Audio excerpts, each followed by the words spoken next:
हिमाचल प्रदेश के लिए कोई बड़ी घोषणा न होने से विपक्ष निराश। कौल सिंह ठाकुर बोले, प्रधानमंत्री से थी बड़ी आस लेकिन कुछ नहीं मिला। सिर्फ बड़ी कचौड़ी बदाना की बातें करके नहीं भरेगा हिमाचल का पेट।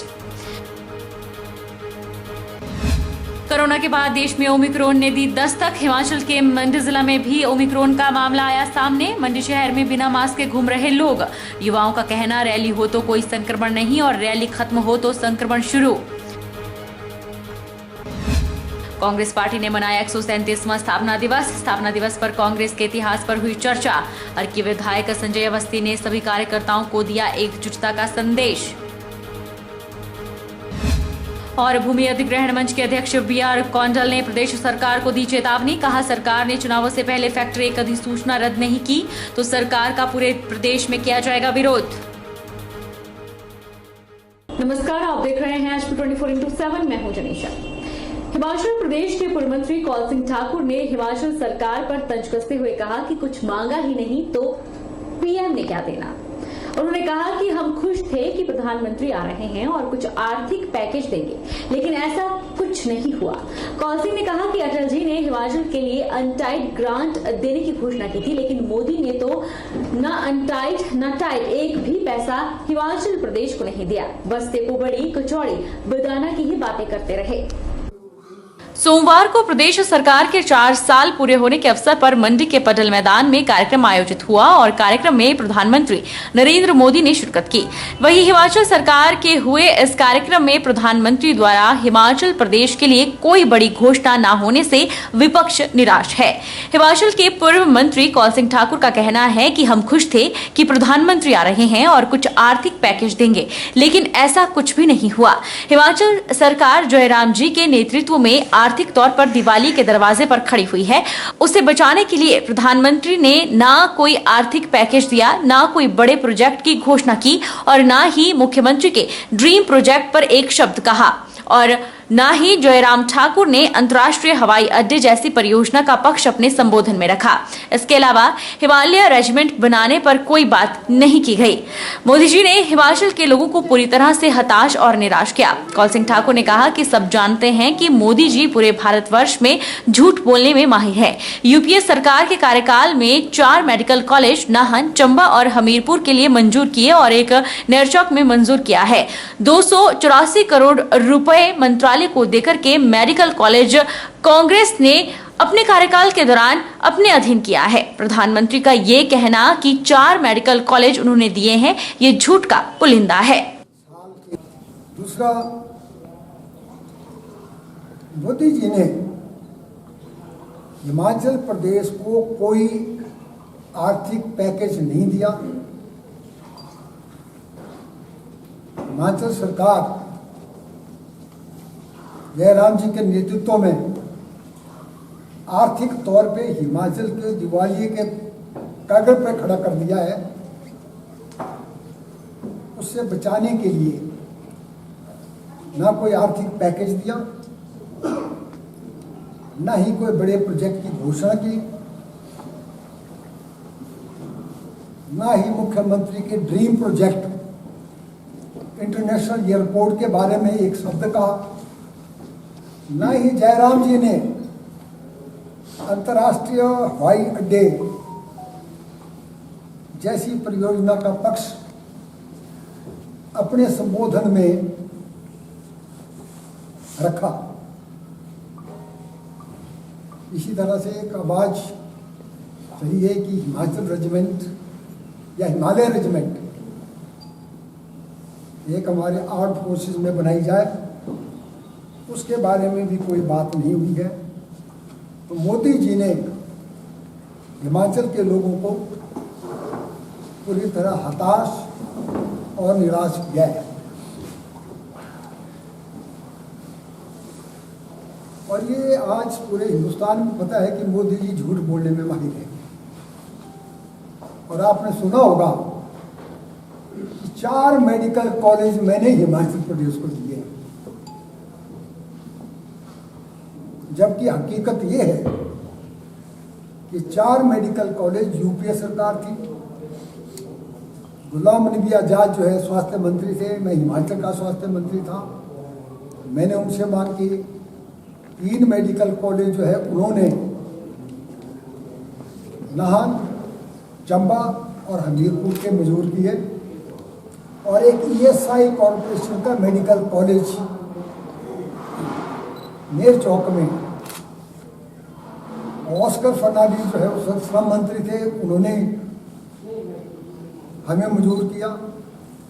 उन्होंने इसका शिलान्यास किया। शिलान्यास की पट्टिका में उनका नाम है, मुख्यमंत्री प्रेम कुमार धूमल का नाम है, मेरा नाम जो है विद्यास्तोष का नाम है। और ये मेडिकल कॉलेज भी हमने 284 करोड़ रुपया सब मंत्रालय को देकर के जो है ये मेडिकल कॉलेज हमने अपने अधीन किया है।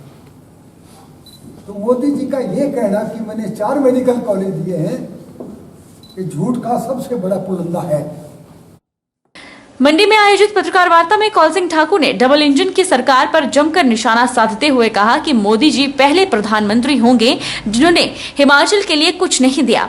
अटल बिहारी वाजपेयी जी ने रोहतांग टनल की सड़क का शिलान्यास किया था और हिमाचल को 700 करोड़ की अनटाइड ग्रांट देने की घोषणा की थी, लेकिन मोदी ने तो ना अनटाइड ना टाइड एक पैसा भी हिमाचल प्रदेश को नहीं दिया। सेपो बड़ी कचौड़ी बदाना खाया है, यही बात हर भाषण में कहते हैं, लेकिन मोदी जी इससे हिमाचल वासियों का पेट नहीं भरने वाला। कौल सिंह ठाकुर ने कहा कि जयराम ठाकुर प्रधानमंत्री से कुछ मांगने में भी डरते हैं। आज हिमाचल की आर्थिक दशा खराब है, लेकिन मोदी जी ने तो ना टाइट ना अनटाइट एक पैसा भी हिमाचल प्रदेश को नहीं दिया। और सिर्फ ये कहना कि मैं मंडी की सेपू बड़ी खाई है, कचौरी खाई है, बदाना खाया है, हर बार यही भाषण देते हैं। इससे मंडी के लोगों का, हिमाचल के लोगों का पेट भरने वाला नहीं है। मोदी जी कुछ दो। और सबसे बड़ी बात है कि मैंने जयराम जी का भाषण सुना, यानी प्रधानमंत्री से कुछ मांगते हुए डरते हैं।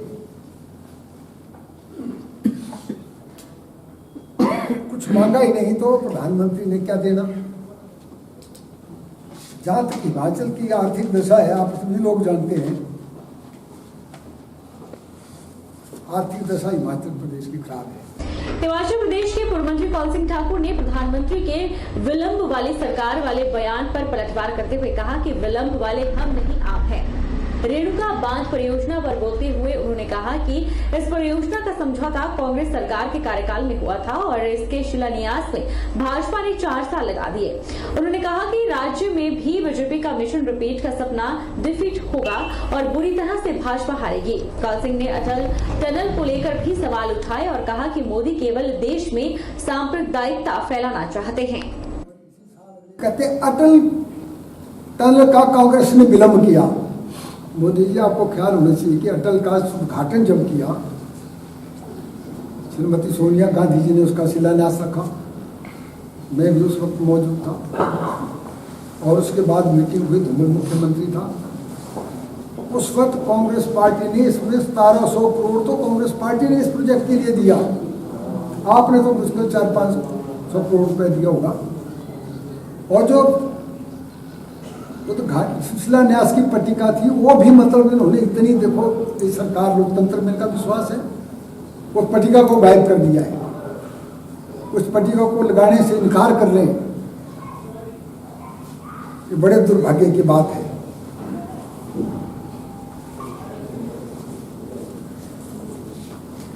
और इनका एक एजेंडा है, सांप्रदायिकता तनाव पैदा करना। आपने टीवी में देखा होगा, हरिद्वार में साधु संगत हुई, कैसे नथुराम गोडसे के गुण गाए गए, घर घर में नथुराम गोडसे होना चाहिए, और कहते तलवार लो और एक जो है सांप्रदायिक विशेष का नरसंहार करो, मरो या मारो। और अभी रायपुर जो है अपने छत्तीसगढ़ की राजधानी में इनके ही एक संत ने महात्मा गांधी को कितने ऐसे शब्द किए हैं जिनको हम बता नहीं सकते। तो देशद्रोह का केस तो इन पे होना चाहिए। उसमें भी कल मोदी ने मुंह नहीं खोला, न जयराम ने खोला, न किसी भारतीय जनता पार्टी के नेताओं ने उसका जो है उसकी आलोचना की, अपने आप को उसे लग किया। तो सिर्फ ये सांप्रदायिकता देश के अंदर फैलाना चाहते हैं। कांग्रेस पार्टी ने आज अपना 137वां स्थापना दिवस धूमधाम से मनाया। जिला कांग्रेस कमेटी सोलन द्वारा आयोजित कार्यक्रम में कांग्रेसियों ने कांग्रेस के स्थापना दिवस पर कांग्रेस के इतिहास पर चर्चा की। जिलाध्यक्ष की अध्यक्षता में आयोजित इस स्थापना दिवस कार्यक्रम में अर्की के विधायक संजय अवस्थी ने बतौर मुख्य अतिथि शिरकत कर सभी को एकजुटता का संदेश दिया। कांग्रेस पार्टी ने आज अपना 137वां स्थापना दिवस धूमधाम से मनाया। जिला कांग्रेस कमेटी सोलन द्वारा आयोजित कार्यक्रम में कांग्रेसियों ने कांग्रेस के स्थापना दिवस पर कांग्रेस के इतिहास पर चर्चा की। अर्की के विधायक संजय अवस्थी ने बताया कि जिस मकसद से कांग्रेस पार्टी की स्थापना की गई है, कांग्रेस पार्टी उसी भावना से कार्य कर रही है। उन्होंने कहा कि आजादी से पहले भी कांग्रेस नेताओं ने अपना बलिदान दिया, उनकी शहादत को भुलाया नहीं जा सकता। अवस्थी ने कहा कि आगामी 2022 के चुनावों के लिए कांग्रेस पार्टी ने आज एकजुटता का प्रण लिया है। और इंडियन नेशनल कांग्रेस की जो स्थापना 1885 में हुई थी, उस समय जिस उद्देश्य को लेकर इसकी स्थापना की गई थी, उस समय के माहौल को देखते हुए जो 72 डेलीगेट्स जो पूरे हिंदुस्तान से इकट्ठे हुए और उन्होंने अपने अधिकारों के प्रति सचेत रहने के लिए संगठित होने का निश्चय लिया और इस सोच को आगे बढ़ाया हमारे वरिष्ठ नेताओं ने। कांग्रेस पार्टी ही एक ऐसी पार्टी है जिन्होंने आज़ादी से पहले जिन्होंने संघर्ष किया आज़ादी के लिए और हमारे जो कांग्रेस के नेता शहीद हुए। आज जिला कांग्रेस कमेटी द्वारा ये कार्यक्रम आयोजित किया गया। आज हमने सभी ने संकल्प लिया कि आज वर्तमान स्थिति को देखते हुए जिस तरह से लोकतंत्र की हत्या हो रही है, संवैधानिक व्यवस्था मौजूद होने के बावजूद आज सरकारी तंत्र का दुरुपयोग हो रहा है और सरकारी एजेंसियों को जनता की आवाज़ दबाने के खिलाफ वो काम किया जा रहा है। इन सब बातों को लेकर आज हमने संकल्प लिया है कि 2022 के चुनाव में हम एकजुट होकर सभी कार्यकर्ता सत्तासीन सरकार को निकालने का हमने संकल्प लिया और कांग्रेस पार्टी को मजबूती देने का हमने संकल्प लिया। देश में कोरोना वायरस के बाद ओमिक्रॉन ने दस्तक दे दी है, लेकिन मजाल है कि लोग एसओपी का पालन करें। हालांकि लोग भी क्या करें, जब मंच पर बड़े नेता ही कोरोना एसओपी का पालन ना करें तो फिर लोग भी नियमों को मानने में कोताही ही करेंगे। मंडी जिला में सोमवार को भाजपा का बड़ा कार्यक्रम हुआ जिसमें प्रधानमंत्री ने भी शिरकत की, लेकिन इस कार्यक्रम में नेता मंत्री बिना मास्क के नजर आए। कईयों ने मास्क पहने थे तो कई बिना मास्क के ही दिखाई दिए। देश में कोरोना वायरस के बाद अब ओमिक्रॉन के मामले सामने आ रहे हैं और अब तो हिमाचल में भी एक मामला ओमिक्रॉन का सामने आया है। ओमिक्रॉन का ये मामला हिमाचल के मंडी जिला से ही है, फिर भी लोग शहर में बिना मास्क के घूमते नजर आ रहे हैं। अभी भी मास्क को पहनना अनिवार्य किया गया है। जब बिना मास्क घूम रहे कुछ लड़कों से मास्क न पहनने का कारण पूछा गया तो उन्होंने कहा कि मोदी की मंडी में इतनी बड़ी रैली हुई और वहां काफी लोग बिना मास्क के आए हुए थे, तो हम तो साइड में खड़े हैं और लाइब्रेरी में पढ़ने आए हैं, बस थोड़ी देर के लिए धूप सेकने बाहर आए हैं। उन्होंने ये भी कहा कि जब कोई रैली हो तो कोई संक्रमण नहीं और जब रैली ना हो या कोई कार्यक्रम ना हो तो संक्रमण आ जाता है। देखो मैम, जब इतनी बड़ी रैली हुई मोदी जी की तो वहाँ पे इतने सारे लोग थे जिन्होंने जो बिना मास्क के आए हुए थे, तो हम तो साइड में खड़े हैं, हम तो लाइब्रेरी में पढ़ने आए हैं, तो मास्क हमारा अंदर है लेकिन हम ऐसे ही थोड़ा धूप सेकने बाहर आए थे। ओमिक्रॉन का खतरा है कि नहीं है? अब इसमें मैं तो क्या बोल सकता हूँ, लेकिन ये तो सरकार ही डिसाइड करेगी। अगर जैसे हर बार अलग अलग वेरिएंट आते हैं ना, तो उनका तो ऐसे है कि जब रैलियाँ होती है तब कोई वेरिएंट नहीं आता है और ऐसे में वेरिएंट आ जाता है जब फ्री लोग हो बैठे हुए तो उनके लिए वेरिएंट है। फिर वहाँ 1 लाख की कैपेसिटी के लोग आए हुए थे, किसने मास्क लगाया किसी को पता नहीं है इसके बारे में।